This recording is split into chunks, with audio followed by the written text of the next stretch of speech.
कहानी की शुरुआत में हमें मैरी नाम की एक लेडी को दिखाया जाता है जो गाड़ी से अपने बेटे के साथ अपनी बहन से मिलने दूसरे शहर जा रही है। ये दोनों ओहायो शहर रहते हैं। एलाइजा के पिता अब इस दुनिया में नहीं है, इसीलिए मैरी हमेशा अपने बेटे का बहुत ध्यान रखती है। ये जीपीएस के थ्रू दूसरे शहर जा रहे होते हैं, पर तभी इनका जीपीएस काम करना बंद कर देता है, जिससे गलत रास्ते पर चले जाते हैं। मैरी अपनी गाड़ी को वहाँ से मोड़ती है और तभी उसकी गाड़ी पूरी तरह से हिलना शुरू हो जाती है। उसकी गाड़ी के जो ग्लास होते हैं वो अपने आप ही टूट जाते हैं। इससे पहले कि मैरी कुछ समझ पाती, उसकी गाड़ी के बिल्कुल ऊपर से एक प्लेन गुजरता है जो कि बहुत ही पुराना है। वो प्लेन क्रैश हो जाता है। मैरी का बेटा एलाइजा भागता हुआ प्लेन के पास जाता है। मैरी भी उस जगह आ जाती है। मैरी देखती है कि ये प्लेन बहुत ही पुराना है, इस तरह के प्लेन अब नहीं बनते। दरअसल वर्ल्ड वॉर 2 के वक्त यूएस की आर्मी इस तरह के प्लेन्स दुश्मन के ऊपर हमला करने के लिए इस्तेमाल किया करती थी, और अब मैरी को कुछ समझ नहीं आता, इसीलिए वो पुलिस को कॉल करती है और सब कुछ बताती है कि किस तरह से एक प्लेन यहाँ पर क्रैश हुआ है। तभी एलाइजा को प्लेन के अंदर कुछ हलचल महसूस होती है। दरअसल पायलट अब भी जिंदा होता है। वो अपनी मॉम को ये बात बताता है। मैरी भागते हुए प्लेन के बिल्कुल पास चली जाती है, जहाँ वो देखती है कि पायलट अब भी अंदर है, जो पूरी तरह से होश में नहीं है। प्लेन में आग लग चुकी है और जल्दी अगर पायलट को बाहर नहीं निकाला गया तो उसकी मृत्यु हो जाएगी। वो बाहर के गिलास को जोर जोर से पटक कर उसे होश में लाती है। इसके बाद वो उसके डोर को खोलने में उसकी मदद करती है और पायलट को बाहर निकाल देती है। पायलट अब पूरी तरह से सुरक्षित है, लेकिन पायलट इस जगह पहुंचकर पूरी तरह से हैरान है, क्योंकि यहाँ पर पूरा वातावरण शांत है, जबकि वो वर्ल्ड वॉर 2 का हिस्सा था जहाँ पर वो जंग में शामिल था। और उसे कुछ समझ नहीं आता कि वो यहाँ पर कैसे पहुंचा। ना ही उसे पता है कि ये साल 2024 है। वो मैरी को उसकी जान बचाने के लिए शुक्रिया कहता है और पूछता है, क्या तुम जर्मन हो? तुम यहाँ पर क्या कर रहे हो? वॉर का वक्त है, चारों तरफ खतरा है, तुम्हें यहाँ से अपने घर वापस चले जाना चाहिए। मैरी उसकी बात सुनकर हैरान होती है और उसे बताती है कि यहाँ पर कोई जंग नहीं चल रही। पायलट कहता है कि पूरा जर्मनी चल रहा है, और ये सुनने के बाद मैरी का बेटा एलाइजा कहता है कि जर्मनी नहीं बल्कि यूनाइटेड स्टेट्स है। ये सुनकर पायलट हैरान हो जाता है। वो चारों तरफ देखता है, यहाँ सच में कोई जंग नहीं चल रही। वहाँ पर उसे एक पानी का टैंक दिखता है और उसे एहसास होता है कि वो अपने होम टाउन में पहुंच चुका है, पर कैसे उसे कुछ नहीं पता। दरअसल वो सन 1945 से सन 2024 में पहुंच चुका है, लेकिन ये बात उसे नहीं पता। तभी हमें आसमान में एक बादल को दिखाया जाता है जो पूरी तरह से एक वार्म होल की तरह होता है। शायद इसी से टाइम ट्रेवल करके वो समय में 80 साल आगे पहुंच चुका है। मैरी ने पहले पुलिस को कॉल कर दिया था। पुलिस उस पायलट को हॉस्पिटल लाती है क्योंकि उसकी दिमागी हालत इस वक्त पूरी तरह से अनस्टेबल है। पुलिस ऑफिसर मैरी से पूछता है कि क्या हुआ था। मैरी बताती है कि मेरा जीपीएस खराब हो गया था, जिसके बाद मैं यू टर्न ले रही थी और तभी मेरे सामने ये प्लेन क्रैश हुआ जिसके अंदर एक पायलट था। ये बहुत अजीब अजीब सी बातें कर रहा था। ये हमें बता रहा था कि ये वर्ल्ड वॉर 2 का हिस्सा है जहाँ पर इसने एक प्लेन को गिराया। उसके बाद इसका खुद भी प्लेन क्रैश हो गया और ये इस जगह पहुंच गया। पर ना ही मैरी को और ना ही पुलिस ऑफिसर को उस पायलट की बातों पर यकीन है। पर मैरी के बेटे एलाइजा को लगता है कि पायलट जो कुछ कह रहा है वो सब सच है, इसीलिए चुपके से वो उस कमरे में जाता है जहाँ पर पायलट लेटा होता है। वो इस वक्त सोया हुआ है। एलाइजा धीरे धीरे उसके पास जाता है। उसके गले में एक लॉकेट है जिसमें उसका नाम लिखा हुआ है। एलाइजा जैसे ही उसके लॉकेट में हाथ लगाता है वो जाग जाता है। वो एलाइजा के हाथ को पकड़ लेता है, जिससे एलाइजा डर जाता है। इसके बाद पायलट उससे पूछता है कि ये कौन सी जगह है और मुझे यहाँ हॉस्पिटल में क्यों कैद किया गया है। एलाइजा बताता है कि ये ओहायो शहर है। सबको लगता है कि तुमने उन्हें जो कुछ बताया है वो झूठ है, इसीलिए तुम पर उन्हें शक है। दरअसल पायलट को कुछ समझ नहीं आ रहा होता कि उसके साथ क्या हो रहा है। वो एलाइजा से पूछता है क्या क्रिसमस का दिन निकल गया।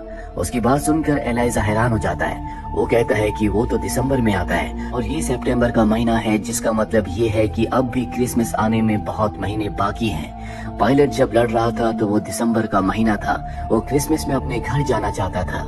पायलट को नहीं समझ आता कि इतने महीने कैसे बीत गए। दरअसल उसे अब भी ये लग रहा होता है कि ये सन 1945 है। वो कहता है कि मैं अपने घर जाना चाहता हूँ।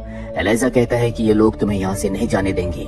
इसके बाद पायलट उसे एक चॉकलेट देता और कहता है कि ये मेरी वाइफ ने मुझे गुड लक के तौर पर दी थी, इसीलिए मैंने इस चॉकलेट को कभी नहीं खाया, क्योंकि जब भी ये चॉकलेट मेरे पास होती है मेरे साथ हमेशा अच्छा ही होता है। वो चॉकलेट एलाइजा अपने पास रख लेता है और अब दरवाजे के बाहर पुलिस ऑफिसर्स आ जाते हैं जो पायलट से दरवाजा खोलने के लिए कहते हैं। पायलट एलाइजा से कहता है कि यहीं पास में एक पुलिस स्टेशन है जहाँ पर एक शेरिफ है जो मेरा दोस्त है, उसका नाम स्टीफन है, उसे मेरे बारे में सब कुछ बताओ, वो मेरी मदद जरूर करेगा। और अब पुलिस ऑफिसर अंदर आ जाता है, जिसके बाद पायलट को इंजेक्शन लगाकर बेहोश कर दिया जाता है। वहीं मैरी की कार भी अब रिपेयर हो चुकी है, इसीलिए वो अपने बेटे को लेकर अपनी सिस्टर के घर के लिए निकल जाती है। लेकिन एलाइजा के दिमाग में पायलट की बातें घूम रही होती है। वो उसकी मदद करना चाहता है। वो अपनी मॉम को सब कुछ बताता है और कहता है कि यहीं पास में एक पुलिस स्टेशन है जहाँ पर एक शेरिफ है जिसका नाम स्टीफन है, जो उस पायलट का दोस्त है। हमें पुलिस स्टेशन जाकर पायलट के दोस्त शेरिफ को सब कुछ बताना चाहिए ताकि वो उसकी मदद कर सके। मैरी को पता है कि उस पायलट की दिमागी हालत ठीक नहीं है, लेकिन अपने बेटे को यकीन दिलाने के लिए वो पुलिस स्टेशन जाती है, जहाँ पर वो शेरिफ स्टीफन के बारे में पूछती है। वहाँ पर जो पुलिस ऑफिसर होता है वो कहता है कि इस नाम का यहाँ पर कोई शेरिफ नहीं है।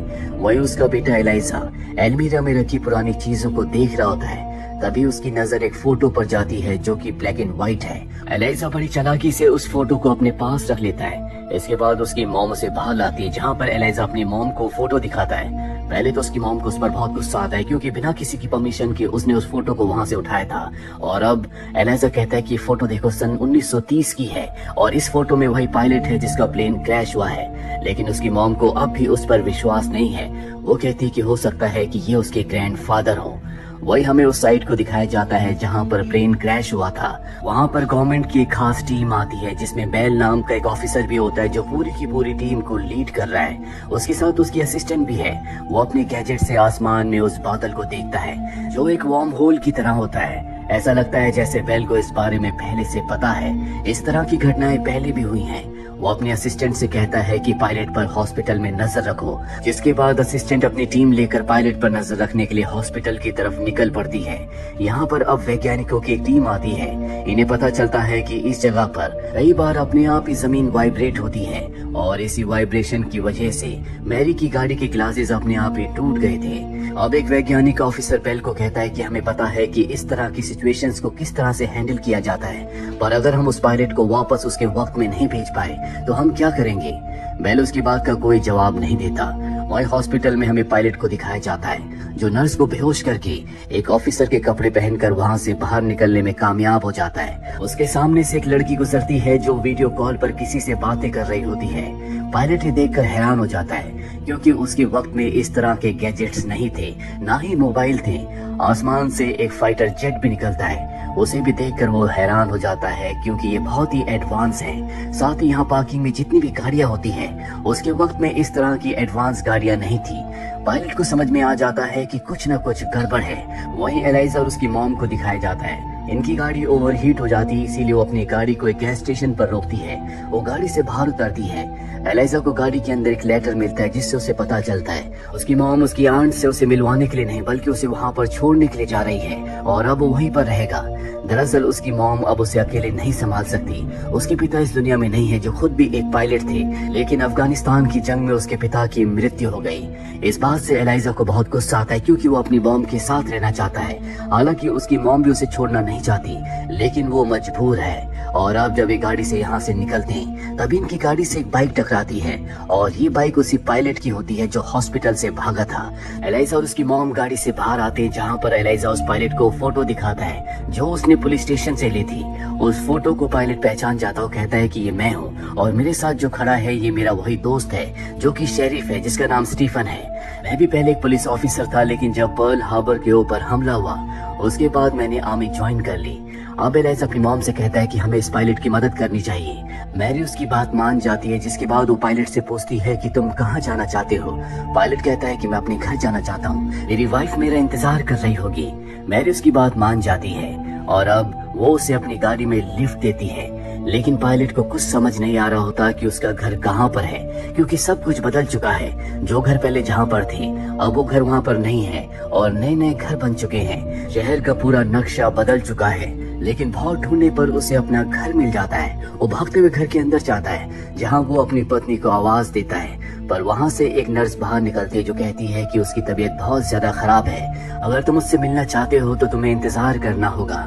और अब वो अपने घर की चीजों को देखता है, जहाँ पर वो देखता है कि उसकी पत्नी की कई सारी फोटोज हैं जिसमें धीरे धीरे उसकी उम्र बढ़ रही है, साथ ही उसके बच्चे भी हैं। उसे पता चल जाता है कि सच में वो अपने वक्त में नहीं है, यानी कि वो सन 1945 से टाइम ट्रेवल करके सन 2024 में पहुंच चुका है। वो कभी घर वापस लौटा ही नहीं था, जिसके बाद उसकी पत्नी ने दूसरी शादी कर ली, उसके बच्चे भी हैं और अब पायलट वहां से अपनी पत्नी से, जो कि अब बूढ़ी हो चुकी है, बिना मिले ही जाना चाहता है क्योंकि इसका कोई फायदा नहीं है। लेकिन तभी बाहर बेल अपनी पूरी आर्मी के साथ पहुंच जाता है। वो पायलट से कहता है कि तुम्हें हमसे डरने की कोई जरूरत नहीं है, हम तुम्हें नुकसान पहुंचाना नहीं चाहते। दरअसल तुम टाइम ट्रेवल करके हमारे वक्त में पहुंच चुके हो, हम तुम्हारी मदद करना चाहते हैं। हम तुम्हें तुम्हारे वक्त में वापस भेज सकते हैं, जिसके बाद एक बार फिर से तुम अपनी पत्नी से मिल सकते हो। अगर तुम अपने वक्त में वापस नहीं गए तो बहुत सारी चीजें बदल जाएंगी, जिससे दुनिया को एक बहुत बड़ा नुकसान होगा। पायलट अपनी पत्नी से मिलना चाहता है, वो उससे बहुत प्यार करता है, इसीलिए वो उनकी बात मानने के लिए तैयार हो जाता है। वहीं घर के अंदर एलाइजा और उसकी मॉम मैरी को दिखाया जाता है, जो गूगल पर चेक करते हैं कि उस जंग में पायलट की मृत्यु हो गई थी। एलाइजा भागकर बाहर आता है, पायलट को वो न्यूज दिखाता है कि अगर वो वापस गया तो वो बच नहीं पाएगा, उसकी मृत्यु हो जाएगी। इसीलिए एलाइजा और पायलट उस जगह से एलाइजा की मॉम की गाड़ी से भाग जाते हैं। ये दोनों के दोनों एक नदी के पास आते हैं।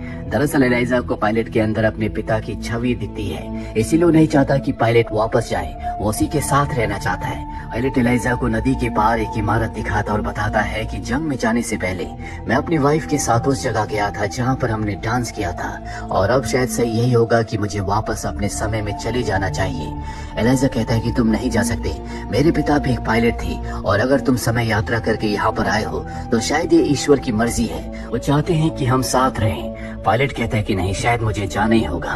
और अब एलाइजा कहता है कि अगर तुम जाना चाहते हो तो अपने साथ कुछ ऐसी चीजों को ले जाओ जिससे तुम बच पाओ। वहीं हमें मैरी को दिखाया जाता है, जिसे बेल अपने साथ ले जाता है, और अब मैरी को बताया जाता है कि अगर हमने पायलट को वापस नहीं भेजा तो यहाँ पर बहुत तबाही होगी। अक्सर तुमने न्यूज में देखा होगा कि बड़ी बड़ी तबाहियां होती है, और ये इसीलिए होता है जब कोई टाइम ट्रेवल करके हमारे वक्त में आता है और वापस नहीं जाता। हमारे पास कुछ ही घंटे हैं, अगर हमने पायलट को वापस नहीं भेजा तो हो सकता है कि कई लोगों की मृत्यु हो जाए। ये सुनकर मैरी बहुत घबरा जाती है, क्योंकि उसे अपने बेटे की चिंता है जो इस वक्त पायलट के साथ है। पर रात होने पर पायलट खुद ही हेडक्वार्टर के पास आ जाता है। मैरी उसे सब कुछ समझाती है। पायलट वापस जाने के लिए तैयार है, और वापस जाने से पहले वो अपनी पत्नी से मिलना चाहता है। वो अपने घर जाता है जहाँ पर उसकी पत्नी अब बहुत बूढ़ी हो चुकी है। वो अपनी पत्नी से मिलता है। उसकी पत्नी को लगता है कि ये एक सपना है। उसकी पत्नी ने उस लॉकेट को अब भी अपने पास संभाल के रखा होता है, जिसमें पायलट की फोटो है। इसके बाद पायलट अपनी पत्नी के साथ डांस करता है और उसे अलविदा कहकर वापस उसी हेडक्वार्टर में आ जाता है, जहाँ पर उसके प्लेन को रिपेयर कर दिया गया है। उसे बताया जाता है कि हम अतीत की एक भी चीज को अपने पास नहीं रख सकते, इससे बहुत कुछ यहाँ पर बदल सकता है। पायलट को याद आता है कि उसकी जो चॉकलेट थी, जो उसकी पत्नी ने उसे गुड लक के तौर पर दी थी, जो उसने एलाइजा को दी थी, अब भी वो एलाइजा के पास है। वो एलाइजा के पास जाकर अपनी चॉकलेट मांगता है। एलाइजा कहता है कि वो चॉकलेट मैं खा चुका हूँ, जिससे सब घबरा जाते हैं। पर पायलट कहता है कि वो एक गुड लक था, किसी के साथ कुछ गलत नहीं होगा। और अब वो अपने प्लेन में बैठकर उसी बादल की तरफ निकल पड़ता है, जो एक वर्म होल की तरह है, जो अब जल्दी बंद होने वाला है। उसे वक्त में वहां पर पहुंचना होगा, पर इससे पहले कि वो बंद होता, पायलट अपने प्लेन को उसके अंदर एंटर कर जाता है, जिसका मतलब ये है कि वो यहाँ से सन 1945 में वापस पहुंच चुका है। सब उसे देखते रहते हैं, और इसी के साथ ये फिल्म, ये कहानी यहीं पर खत्म हो जाती है। आपको क्या लगता है कि पायलट के साथ अपने समय में वापस जाने के बाद क्या हुआ होगा? क्या वो जिंदा बच पाएगा? कमेंट बॉक्स में जरूर लिखें। उम्मीद करते हैं कि ये कहानी आपको पसंद आई होगी।